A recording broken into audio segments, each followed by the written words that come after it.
So it appears Triumph have just launched yet another hostile takeover on the world's biking community, with this the latest secret weapon, the all-new Mini Tiger.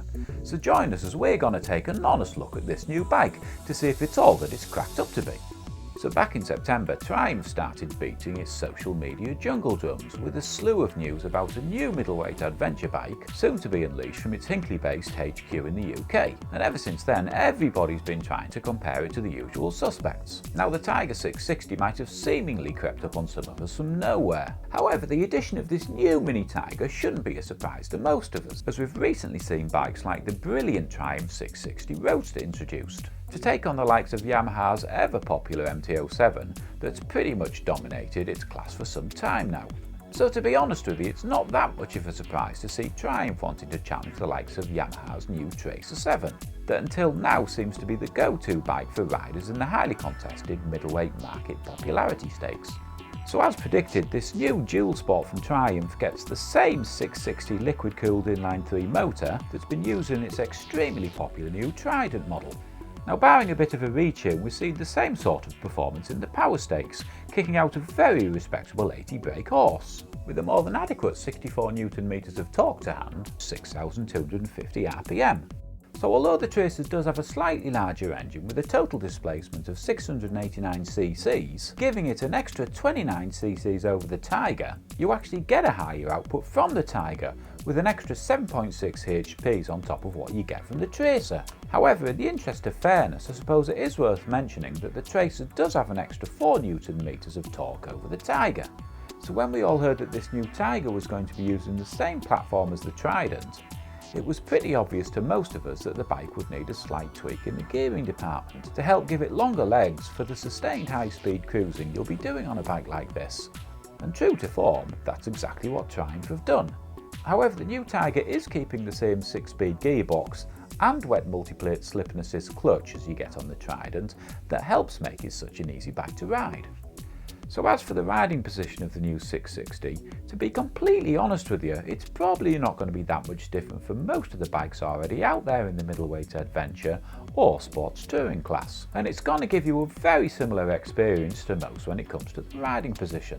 But if we had to choose, I'd say the closest riding position you're going to get to the Tiger would be the punchy and very affordable V-Strom 650, as its dimensions when it comes to its seat height, wheelbase, overall height and width are all very close to what you get with the Tiger. But don't get me wrong here, as with like a lot of these bikes, although you do find all the dimensions are pretty much similar to each other, and a lot of bikes look the same as each other nowadays, you're probably going to find you'd get a very different riding experience on the Tiger than you would get from the V-Strom. So when we all heard the Tiger was going to be using the same engine and gearbox platform as the Trident, it was pretty obvious to most of us it was going to need a bit of a tweaking in the gear department to help give it some longer legs for the sustained high-speed cruising you're going to do on a bike like this. And true to form, that's exactly what Triumph have done. However, the new Tiger is keeping the same 6-speed gearbox and the same wet multiplate slip and assist clutch as you get from the Trident. That's all going to help a bike like this be much easier to ride. The bike also keeps the same tubular steel perimeter frame as the Trident. However, as the Tiger will also probably be used for touring, it gets a slightly chunkier and longer subframe that should be more than adequate to help deal with the stresses of, say, some luggage or maybe the passenger. And just to make sure everything's kept in proportion, you also get a slightly longer wheelbase that compensates for its longer and slimmed down seat.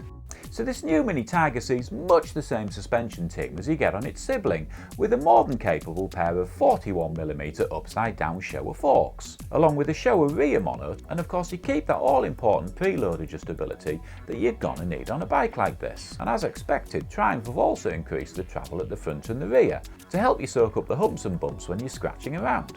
So one of the things that we really like about middleweight bikes like these are the versatility that you get with them. Let me tell you, this new 660's got it in spades, because it doesn't really matter whether you're commuting, touring or even just messing around, as the new Tiger's engine's going to provide you with more than enough power to give you a sporty ride, while still producing more torque and pull than most inline 4s. That gives it a really well suited power profile for its class.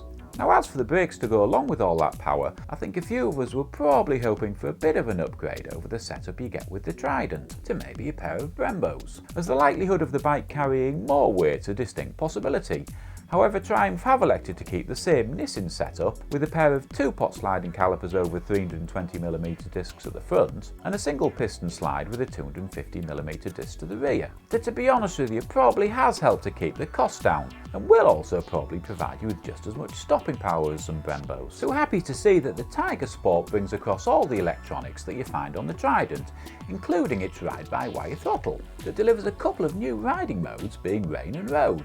And along with this traction control system and switchable ABS, one of the things we were surprised not to hear about was any mention of cruise control anywhere. But I'm sure one of you guys will let me know if I've missed it, as we really think the bike could benefit from having it. So when it comes to the new Tiger's styling, along with a very nice front dual headlight, you also get a bunch of really nice looking fairings that integrate beautifully with the existing radiator shrouds. And of course, for any of you tourers out there, a taller adjustable screen that should really help with any sort of prolonged wind blast. You get from a more upright riding position that naturally happens when you mount the pegs further forward and raise the height of the handlebars like they've done here. And for those big mile journeys, you also get a larger 17.5 litre tank that should see you good for around 380 kilometres when ridden conservatively.